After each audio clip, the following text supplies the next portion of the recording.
Welcome to cooking and gardening. ఈ రోజు నేను చూపించబోయే రెసిపీ కొబ్బరి వడ అండి. ఈ కొబ్బరి వడ ఎంతో చాలా టేస్టీగా అయితే ఉంటాయండి.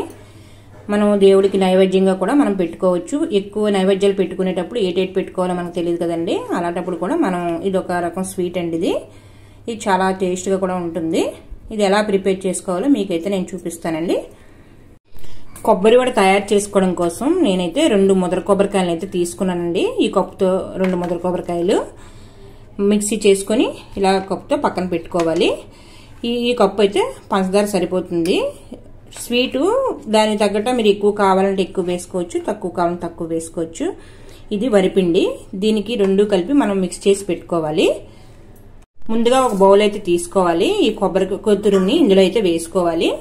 దీంట్లోకి మనం పంచదార అయితే పెట్టుకున్నాం కదండి. ఈ పంచదారని కూడా మనం ఇలా వేసుకొని ఇలా ఉంచుకోవాలి. ఇది 2 కలిపి మనం ఒక పావు గంట సేపు ఉంచామంటే ఇందులో ఉంచే వాటర్ మనకి దీనికి పట్టి కరెక్ట్ గా మనకి మెజర్మెంట్ అంటే తెలుస్తుందండి. ఇది 2 కలిపేసి పక్కన పెట్టుకోండి. ఇదంతా కూడా జ్యూసీగా కూడా తయారైపోతుంది. ఇది ఈ కొబ్బరి పంచదార కలిపిన మిశ్రమంలో ఓ 10 నిమిషాలు అయింది కదండి. దీనికి కొంచెం వరిపిండి అయితే చూసుకొని వేసుకోవాలి. ఇందులో కొంచెం వాటర్ ఏమీ కూడా వేయనవసరం లేదు.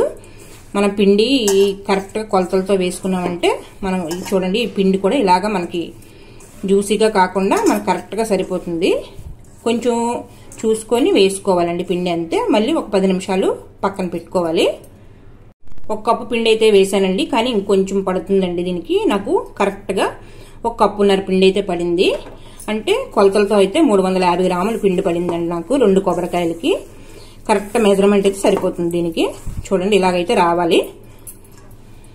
చూడండి కలుపుకున్న పిండిని అయితే ఇలాగా మనకు కరెక్ట్ గా వాటర్ అంతా కూడా మనం వేయకుండా ఈ షుగర్ లో వచ్చే తేమే మనకు సరిపోతుందండి. వరి పిండి అన్ని కలపడానికి మనకి ఇలా ఉండాలండి. క్వాంటిటీ అంతా కూడా మనకి ఉండలు చేసేటప్పుడు ఇలా బిళ్ళల్లా చేసేటప్పుడు మనకు కరెక్ట్ గా ఉంటే మనకి విడిపోకుండా మనకి బాగా వస్తాయండి. ఇవి ఇలాగైతే చేసుకోవాలి. మనం తయారు చేసుకున్న ఉండలను అయితే ఇలాగైతే చేసి పెట్టుకోవాలి. మీడియం సైజులో డీప్ ఫ్రైకి సరిపడా ఆయిల్ అయితే పెట్టుకోవాలండి.